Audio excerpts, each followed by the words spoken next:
あなたは資産1億円作るならどうやって作りますか？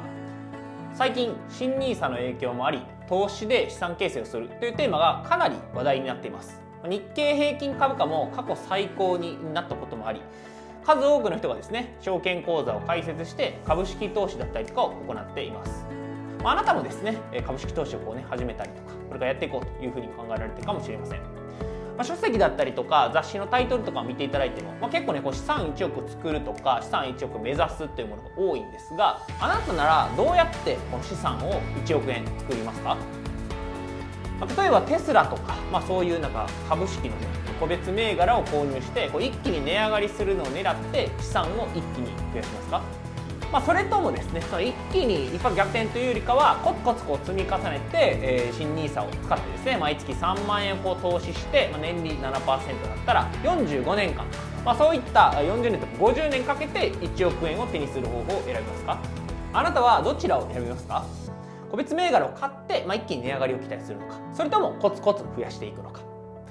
本物の大富豪であるマイケル・マスターソンは40年以上投資の市場でビジネスをしてきました。投資のニュースレターっていうのをですね、販売したり、あとはですね、個別の銘柄をですね、販売するなどを行ってきたんですが、彼はですね、株式投資だけで資産を築くことは難しいというふうに言っています。実際に多くの人が一攫千金で個別株を買うが、それで儲けられる確率は非常に低いと。かといってですね、40年50年コツコツ積み立てるってなるとですね、かなり若い時期からやっておかないといけない。で、多くの人が資産形成を考えるってなると、40代とかっていうのがメインですよね。そうなると、それだけ時間が待ってられない。じゃあどのようにして資産を築いていったらいいのか。大富豪になる人は共通してどのようにしてお金持ちになって億万長者になってきているのか。その方法を6つのステップでまとめたのがこの最新刊大富豪の資産形成術です。この大富豪の資産形成術はですね、マイケル・マスターソン、著者のマイケル・マスターソンが実際にどのようにして大富豪になったのかっていうのをですね、6つのステップで明かしている本になります。で、もともとこの大富豪のですね、マイケル・マスターソンはですね、年収が350万円やったんですが、そこからですね、本物の大富豪になっているわけなんですが、彼がどのようにしてお金を増やして資産を築き、そして経済的自由を手に入れたのか、その秘訣をですね、明かしてくれています。彼が教えた人もたくさんお金持ちになっています。例えばですね、年収295万円やった人は翌年500万円に増えて、その4年後には2150万円になり、それ以降は年収が3500万円になっていたりとかですね、他にも年収310万円だった人は2年で590万円、その後4000万円を超えています。別の男性はですね、年収500万から6年で年収が2400万円になっています。などなど、彼がですね、教えた方法で収入を増やして資産を築くということに成功しています。では彼はどのようにしてこの資産を築いてきたのか、収入を増やすために何をしたのか、どのようにやっていったら大富豪になれたのかっていうのはですね、この大富豪の資産形成術の中に書いてあるので、ぜひですね、この最新刊を受け取ってください。33% オフでですね、手に入るキャンペーンをやっておりますので、ぜひですね、今のタイミングで、請求していただければというふうに思います。で、今回ですね、特別に大富豪の資産形成術の著者であるですね、マイケル・マスターソンに実際にこの本についてのちょっとインタビューを取ってみましたので、ぜひですね、続きをご覧ください。今回、オートマチックウェルスということで、新刊本をですね、まず本を日本で出版するんですが、それについてどう思いますか？まず感想を教えていただけますか？ Well, I'm very happy. This launched in Japan. This was one of the first books I wrote about building wealth, which is an area I think I specialized in. I'm not an investment guy per se. I'm not an authority on stocks or bonds. My approach is building wealth. It's larger than that. And so I wanted to write a book. I spent 10 years writing a blog post about entrepreneurship and business. And then the prior 10 years, I had written a blog post about how to be productive, how to get more out of life, wake up earlier, be more fit.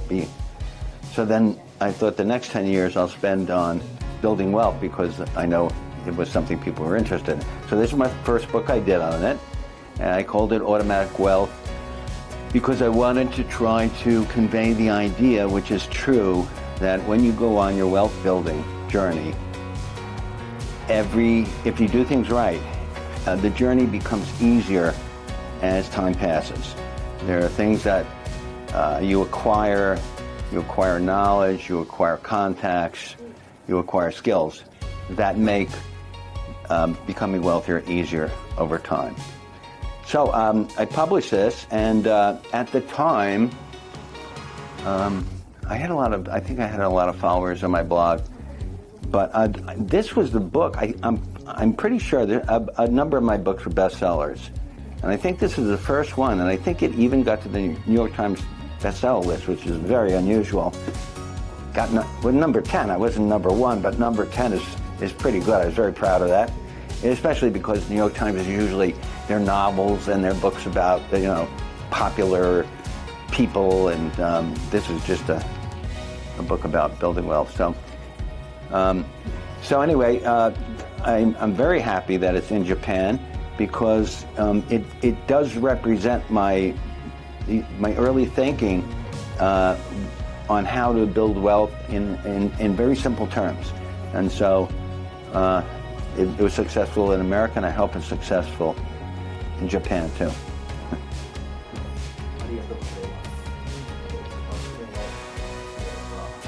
なんでこの本を書こうとどういう思いを込めて書いたのか。Yeah, that's a good question.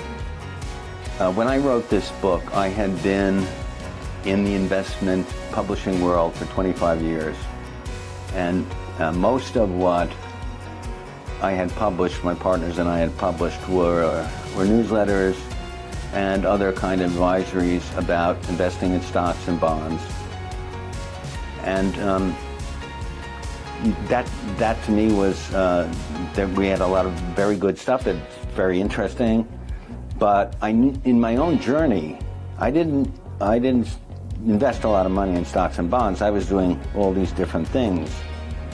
And then I thought to myself, well, if I'm going to write about wealth building, I'm not going to talk about things that I didn't do and I don't really believe in. In fact, I'll give you an example. So even Berkshire Hathaway, considered the greatest investor of all time, he's made even less than 13%. Where did he get his billions? He's one of the richest men in the world.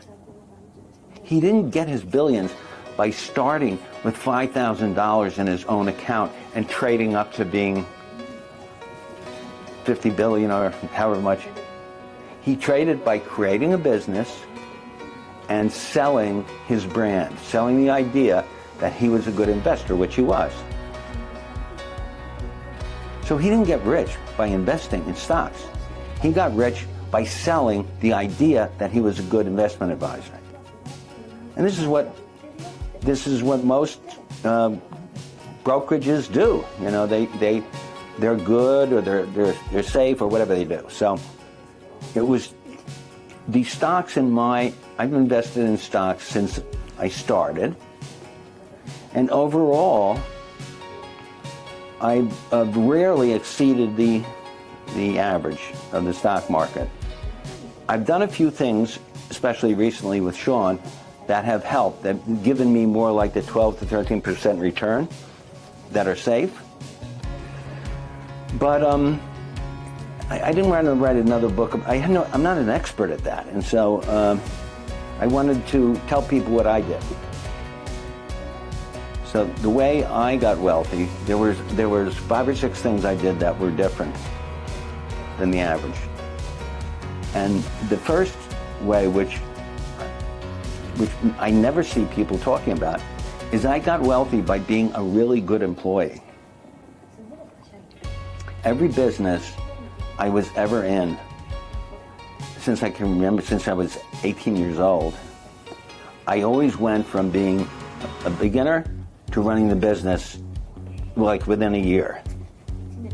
So when I got to bigger businesses, I was running bigger businesses, I was making more money.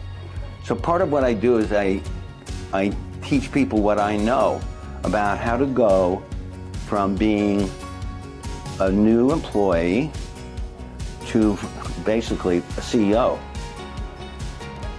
Now, of course, if you work for a billion-dollar company, you can't do this in a year or two or three. And that's why I advise people that want to get wealthy as employees not to work for big companies that have bureaucracies. And one of the points I make in the book is that what you want to do is you want to go to work for a company that's growing quickly. It's small, but it's growing quickly in an industry that's growing. So you have like a double leverage. And that was basically the story of my experience as an employee. The first business I joined after I decided that I wanted to become wealthy. The business was $1 million, and less than 7 years later, our revenues were $135 million when my partner retired. And then the next business, big one, I was in dozens of other businesses, but the next big one went from 8 million to over $1 billion. But both of those businesses, when they got big, they weren't one big business.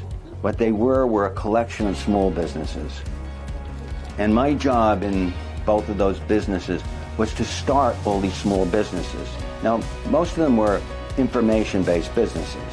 I mean, we weren't setting up retail stores. So they had that in common.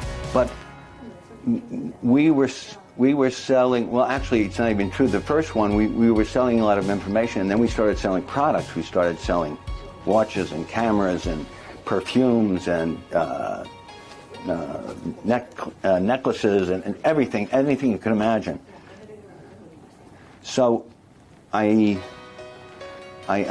figured out, you know, some of the issues with starting a new company. What are the problems with it?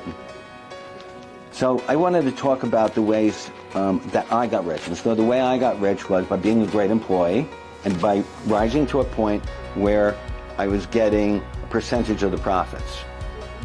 And then another way I got rich was by investing in real estate.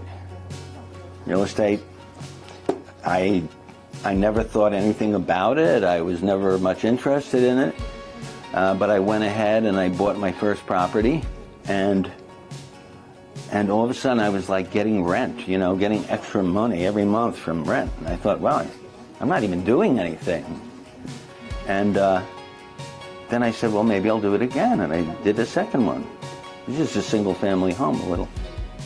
And then I thought, this is kind of easy. I mean, compared to the work I was doing, like starting businesses, direct response businesses, like a new one every 2 weeks. I would just buy a property for the right amount of money, find a good tenant, rent it out, and then collect checks. So as a secondary business, that was very good. So I talk about that. もう今話していただいたんで、最後にどういう人に役に立つのか、読んでほしいぴったりに。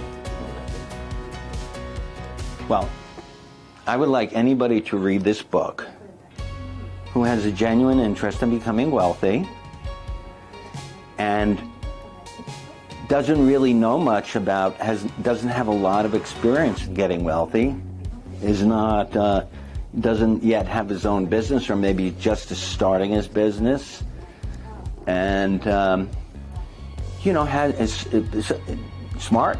It's good if you're smart. You got to be ambitious. You got to be willing to do the work. But there's no. I don't have a prescribed person in mind. And in fact, one of the great pleasures about this book is, you know, when I go to conferences and so on, people come up to me and say that this book helped them get wealthy. And you know, some of them are young men who, you know, I could see they were going to do it anyway.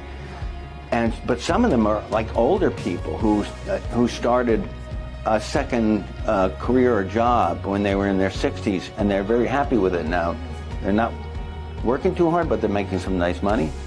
And some of them are little old ladies that were teaching like grammar school kids, and they just left and they started their own business. Those are the people I like the best. So I like the idea of entrepreneurship with people restarting their lives and just learning new ways to. The other thing I do want to say is that to read this book and to be successful in developing wealth, you have to, and I had to do this at first too, you have to get yourself comfortable with the idea that building wealth itself is a good thing. You know, I came from a background where I was kind of a little bit socialist when I was growing up, you know, all the regular stuff, you know, rich people, I hated rich people and blah, blah, blah. And I think part of the reason I felt that way was because I always thought of wealth as like a pie, like a pizza pie. And I had a little slice. And if I wanted to get a bigger slice, I was taking it away from somebody else. But this is definitely not true. And I found it out as soon as I started developing these other businesses. I remember the first time one of my businesses went from having 6 employees to like 100 plus. I looked out the window in the parking lot and there was more than 100 cars. And in one of the cars, just by coincidence, one of our employees came out, but he had his whole family with him. So it was him, his wife, and his 2 kids came out and went in. Then I thought, I'm employing. If I was just still, if I didn't start this business, I would just be giving sustenance to my own personal family.